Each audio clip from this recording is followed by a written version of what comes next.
Parliamo di resilienza. We talk about the resilience. This is a cool term now. Resilience of women in times of financial downturn. Thank you.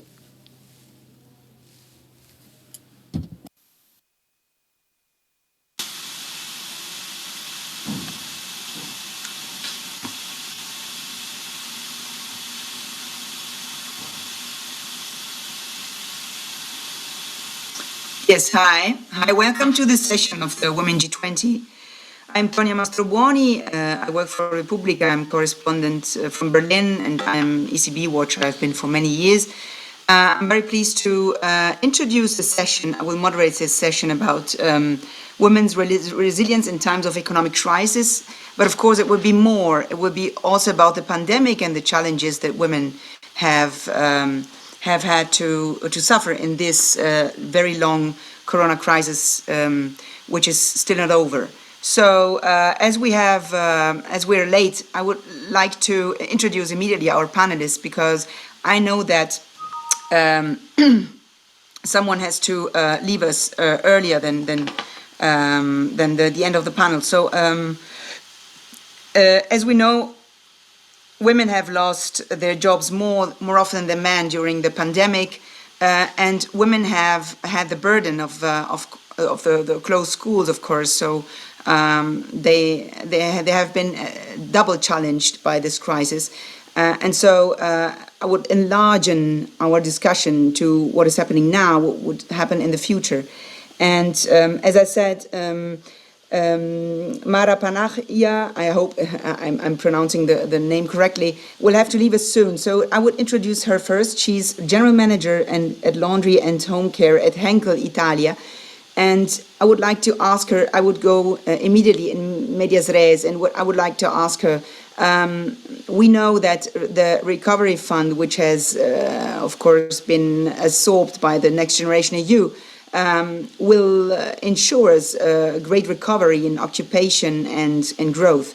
But we know also that there are hidden risks which are linked to this Next Generation EU and to these opportunities.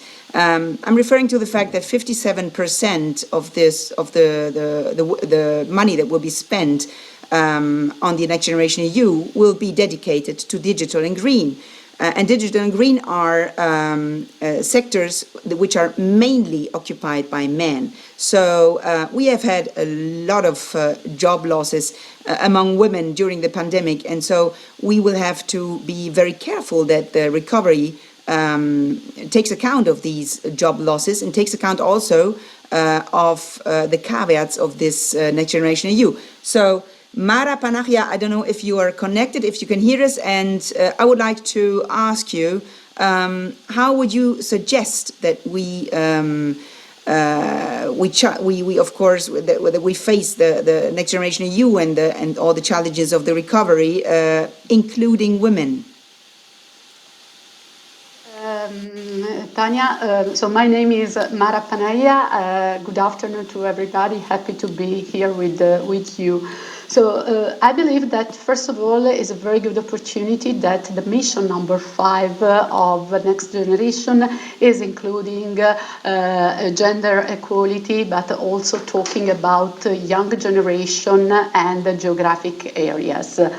I believe that when it comes to women, we need really to take care of 2 different aspects, because there is one part that I consider a little bit more hardware, in the sense that we need really to spend some resources in order to favor the women occupation. I'm referring especially to women that are mothers and really need to be supported in their daily job. So I think that one important part needs to be allocated to whatever regards family allowances or child benefit, but also to encourage kindergarten and whatever is possible when it comes to paternity leave. Because we know that in Italy, paternity leave is not something that is largely used. We know that this has been introduced in 2013 with the Fornero law and has been incremented in 2021 with the balance law up to 10 days.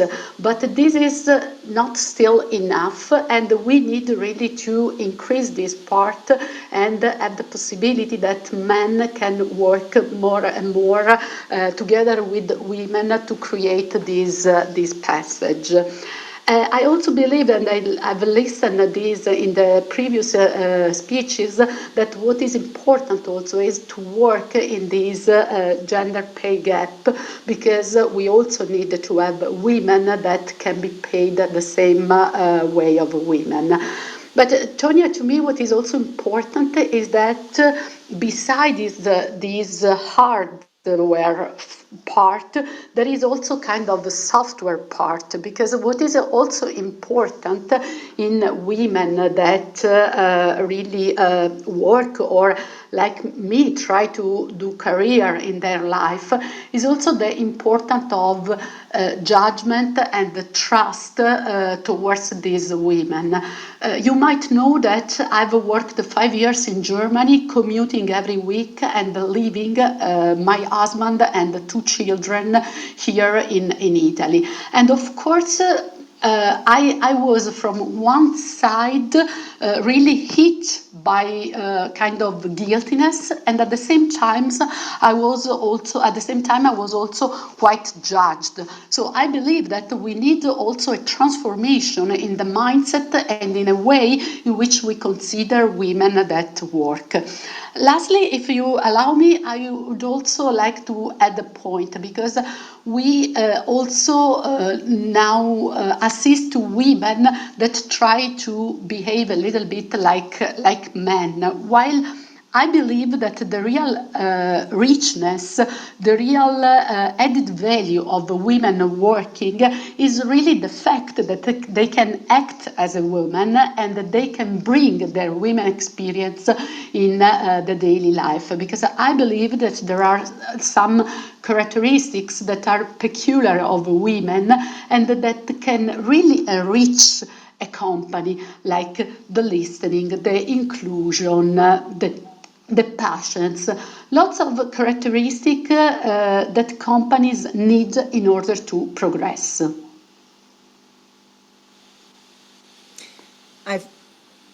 Thank you very much, Mara. I think that maybe we have a little more time to ask you a second question, because I hope my other panelists will forgive me, but Mara has to leave us soon. You mentioned that in Germany, there is a mixed culture of prejudice, and I remember when Ursula von der Leyen became family minister in 2005, she had to face these big prejudices also in her party, because her attempt to build a lot of kindergarten was very opposed by her own party.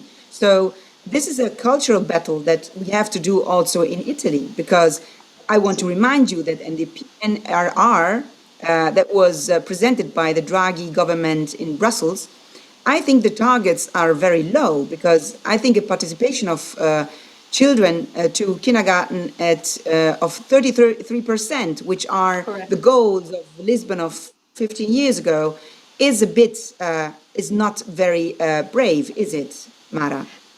Correct, Tonia. This 33% is very low, and if I compare what is happening in other countries, like in France, I have the chance of being quite multicultural, because my husband is French, so I'm confronted with the French reality.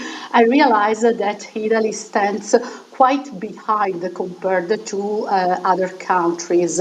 Also in France, there are very some help, some support when it comes to fiscality, because when you have more children, you can split your income according to the children.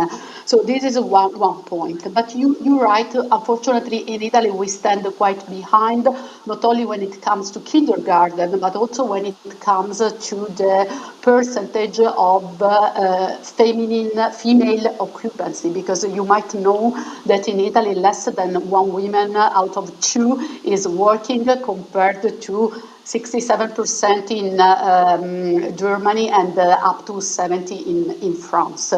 So of course we need to speed up in this.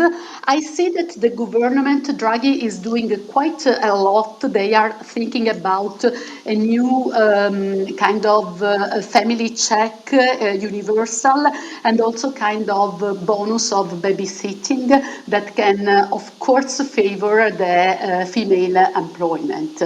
But as we said, I believe that there is also a change in the mindset that is needed. And you're right, Germany stands quite behind, but I can tell you that also Italy stands, unfortunately, quite behind. So a woman with a profile like mine, who left into bracket, left the husband and the children to go abroad to work, was not really seen as a positive model, at least not 6, 7 years ago. Now maybe time has changed, so now there is this tendency to look this experience with a more positive eye. I thank you very much, Mara. This was a very, very interesting answer. And I would go now, I would switch to finance, which is also a very interesting sector, because in the finance sector, we know that women have been very rare until a few years ago. I remember when in 2008, the great financial crisis started, there was a joke going around in those financial circles that was, what would have happened if it weren't Lehman Brothers but Lehman Sisters? Maybe we wouldn't have had the crisis. And at that time, I remember that there was no CEO of a big bank who was a woman. There was no central banker who was a woman. And now we have, of course, Christine Lagarde at the ECB. At that time, 2008, there was no man even in the board of the ECB. Now there is one. She's German. She's very good. And my first question to Lily Hudson, who is CEO of Sustainability Research and Investment Solution at Credit Suisse Group, is a very simple question. How has the banking sector changed in this sense? How have women been included? And then I would like also to know from you the same question that I posed to Mara. I mean, we have the great challenge of a recovery who will be a lot helped by this Next Generation EU, but we will have to be very careful how we invest this money, because digital and green, as you know very well, are sectors where men are overwhelmingly more occupied than women. Thank you for the great questions, and it's wonderful to be here with all of you. I'll start by echoing Mara's comments, which is to say that finance is very similar in that the first step is to create the kind of policies and procedures that are assistive in having a more diverse workforce. And so what does that mean for women? That means good maternity leave policies, that means good healthcare policies, good paternity leave policies, and indeed also the opportunity for women to care, to perform elderly care. So it really does start with having good procedures and policies in place that, of course, government or regulators can also insist upon. But I think the big change you've seen, particularly in the Western Hemisphere, is really the advancement of more agile environments professionally. Now, that's probably what led to a generation of women, really sticking through in greater numbers in the workforce, although we would obviously argue that we're not at parity and that the finance industry indeed has much further to go. Though I will also just say that in addition to having Christine Lagarde, of course, we now have a couple of female CEOs, including of Citibank, Jane Fraser. So we are making visible progress. And through the ranks, of course, the policies and procedures that I just mentioned are enabling a generation of women to move through the various life stages and being supported through the companies in which they work for. And then coming to the second question that you posed, our research shows that women, in fact, did lose out in the COVID environment in greater numbers. There are probably 2 to 3 reasons for that. One being that women did shoulder the majority of the burden of childcare, and so stepping away to take care of children whose calendars changed because of school at home or health reasons. But also, and importantly, women tend to have higher representation in businesses and industries that suffered more in COVID and continue to suffer more in COVID, like restaurants, hotels, retail, and personal services. So it's that double whammy of women shouldering the burden at home, plus the industries that were most affected by COVID, really meant that women's participation in the workforce really declined substantially over the course of 2020, and that continues in part in 2021. So to be optimistic, how do we ensure that we have women participate in the future? And there was a bit of a question embedded in your overall question about the future of green economy, the future of sustainability as a topic. And of course, this is a place where I spend a lot of my time. And I would argue that, COVID really reinforced investor appetite for sustainability to be at the forefront of corporate agendas. And in general, I will correlate that to a future where diversity and inclusion must be at the cornerstone of corporate strategy.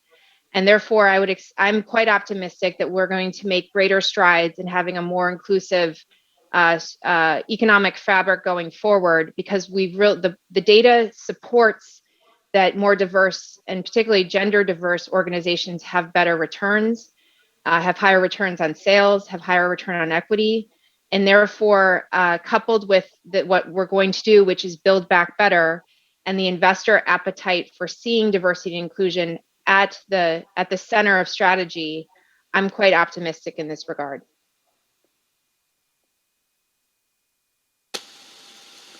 But do you think there could be a way to ensure that women are, that there is equality in also when investors invest in companies, to look at them, to look at their composition, and maybe to choose the companies where there are more women? This is something that have been discussing for years here in Italy, but there are not big results, as you see.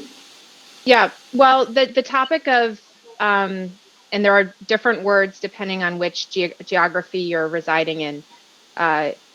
Quotas were the term of art perhaps for most of the 90s, but the word that's most used now are targets. And in fact, investors are, at least in my experience, quite focused on diversity and inclusion targets and metrics. Now, that's not necessarily consistent for all investors, but it is increasingly important. And what you're seeing is that investors who prioritize ESG or sustainability have a series of questions that they ask about environmental impact, social impact, which is where you see topics of diversity and inclusion, and also governance topics. And so these are increasingly on the tip of the tongue of investors, and the asset management industry has moved very fast in this regard, faster than regulators or governments. And in fact, I work for a bank, and so I tend to believe quite strongly in market forces and in the market sorting this out. I do think the investor community and the asset management industry in particular has done a great deal to make sure that to engage with corporations to really implement these changes and to make this a focus, because it's considered good governance and it's considered good social strategy. So I think that that might be happening in the background in kind of the works of how corporations are actually engaging with the investor community who own their shares. But I think that's also quite beneficial to the overall objective. And in some cases, I think that may be a quite efficient way of ensuring better diversity and inclusion. Thank you so much, Lily. I would like to involve now our next panelist, who is Lux Cecilia Palazuelos Garcia Bringas. I hope I'm spelling it right. She's president of Fundación de Agentes Aduanales para la Asistencia Infantil. And we have already talked about the burden that, of course, the women have shouldered during this crisis, but also children. I mean, schools have been closed in the whole world. This has been such a burden for children. Now we have the first studies about the devastating consequences on their psychology and so on. But there's also, of course, I mean, Lily said it, there's also an economic side of this, because women have more often are obliged to leave their jobs to care for the family. Look, Cecilia. Yes, good morning. Thank you for the invitation. For us at Fundación, it's very important to help all the necessary social organizations that are targeting education and health. Resilience for us is not just riding the wave, it's making a change. And worldwide, all the funds stopped coming into the organizations. And we had to get creative, and we had to do things to start this role and getting all the things we needed. So from Fundación, that is based on the customs broker from Mexico, and we work all over Mexico. We created two major initiatives that didn't involve money per se. We started with one that was called, or is called, I'm sorry, Importing Smiles, where we help all these organizations that receive funds and receive merchandise from all over the world to clear them through customs, and the customs brokers do it pro bono. This will help the organizations to manage their finances and to help and aid the children who are most needed, as you well said. And with all this, we also created another initiative, a pilot initiative, that now it will be, I'm sure, a permanent initiative that is dedicated to zero hunger. We recovered last year, during the worst of the pandemic, 100 tons of food and perishables that then we distributed to the banks, the food banks in Mexico, and then they in turn gave it to the more needed persons in Mexico. So this is the way that we are doing from the foundation, from our customs broker perspective, help, because we know that the money is not flowing, that commerce are closing, and this usually is harmful for everyone, and especially children, as you say. And if we forget education and forget all their health, we are left with nothing. So we are helping them, and by helping them, we're helping mothers. And that's the way we are thinking of how to resolve this problem and how to get help where it's more needed. And an interesting thing here is that most of our aid and most of our helpers are women, because they have this social thing and mind that will help them grow and will help the children do what they need to do to grow and have a healthy life. So this is how commerce, where I come from as a custom broker and a freight forwarder, are helping children through a social organization and a social view of things to be done and to be done properly in this COVID pandemic. Thank you. You have, thank you for your great work also. You have a privileged point of view, of course, in from your organization. So have you noticed in this pandemic crisis an awakening, more awareness about how important it is, especially in some countries, the education, the instruction? What did you see? Did you see a positive evolution or a negative one? What was your experience in this? Unfortunately, many of the children that live in rural parts of Latin America do not have the necessary communication equipment to go to school.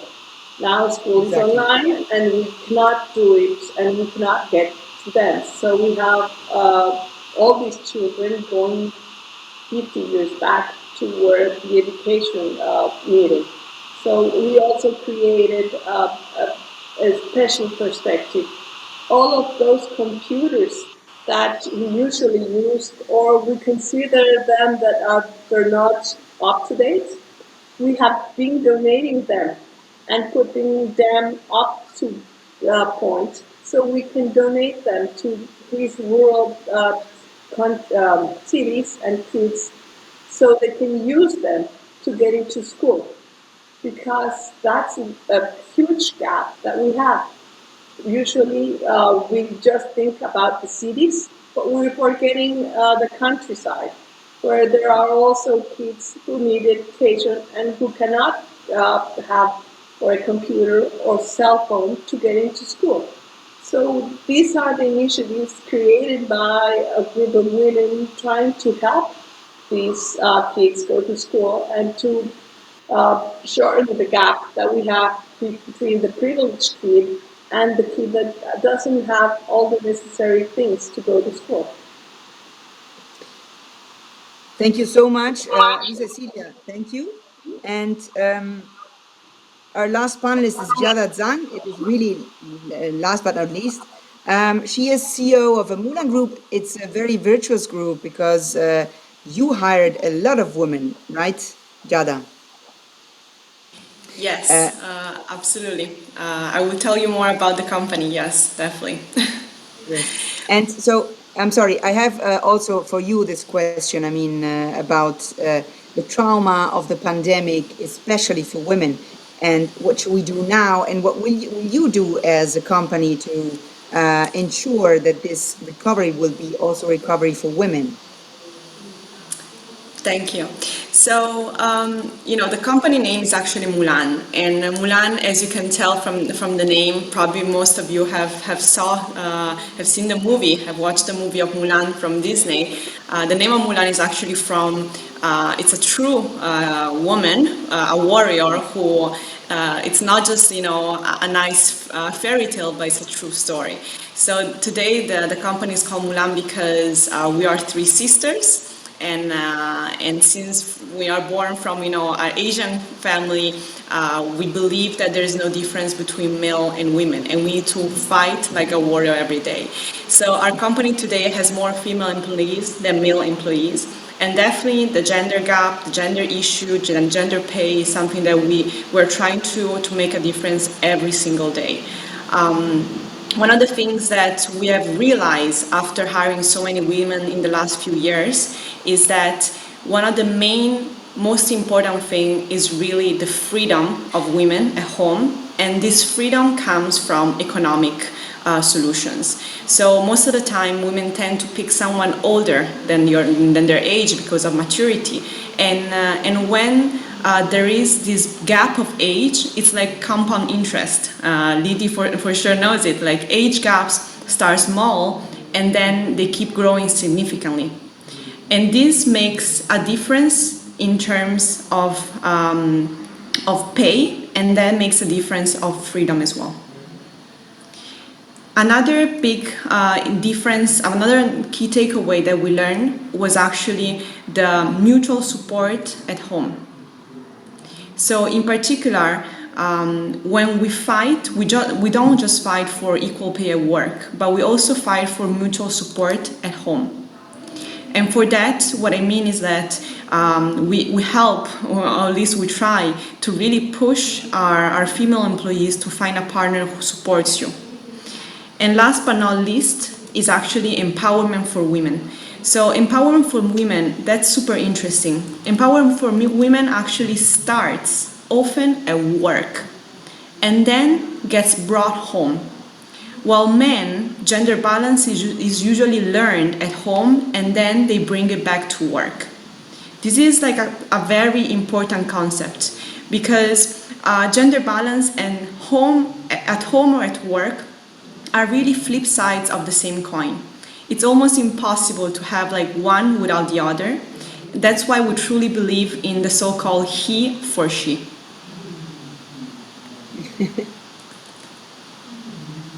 Thank you very much, Giada. I would like to ask you, because you hinted at a very, very important topic that I would like also to speak about with our other panelists, which is the gender gap in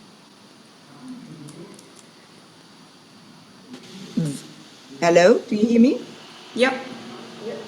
The problem starts maybe often at the very beginning of when we do interviews. Now, when the women do interviews with the potential working place for working place, there starts, I think, the problems.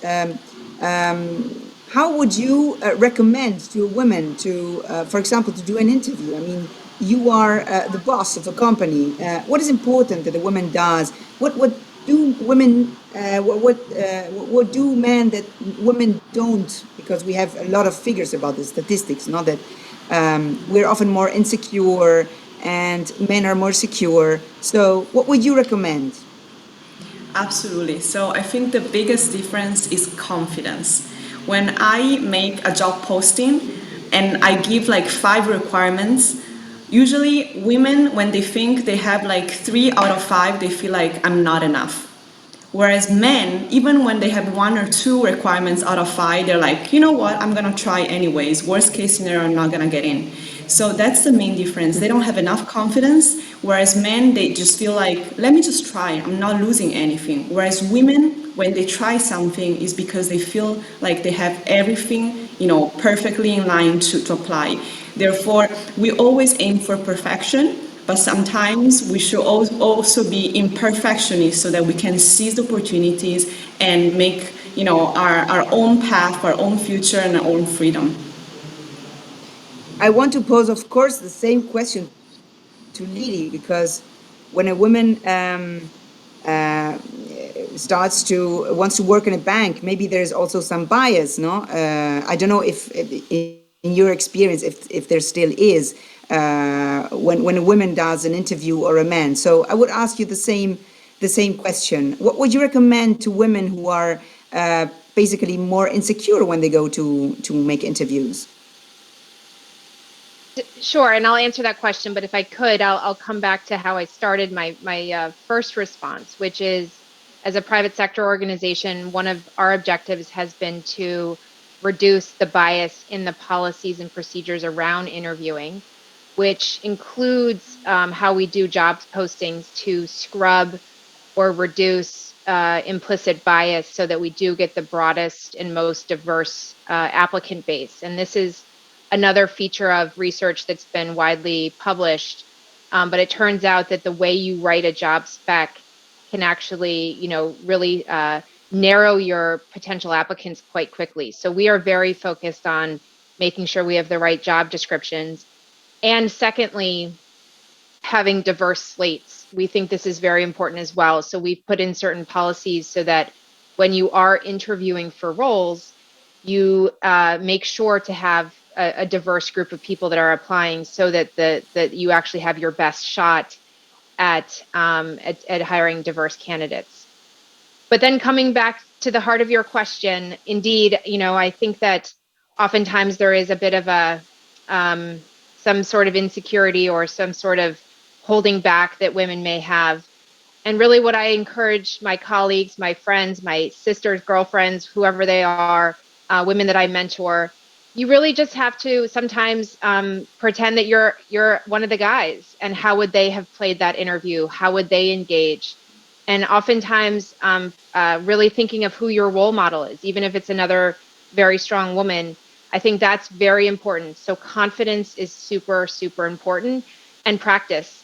So, these are things that we hear all the time growing up, but practice, practice, practice. And the more often you recite your content, the information, your expertise, even if you don't have all 5 items on the qualifications list, even if you have 3, if you nail those 3 well, which requires real investment, real expertise, and real practice, I think you can really overcome this. Thank you. A last question I would do around and maybe start with Luz Cecilia. How important is it for women that another prejudice that they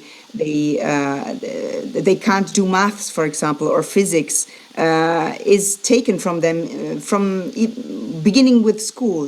When I was a child, I mean, my mother, who was German, she would tell me that probably I was better in literature than in maths. It wasn't the case. I was much better in maths and physics than in literature.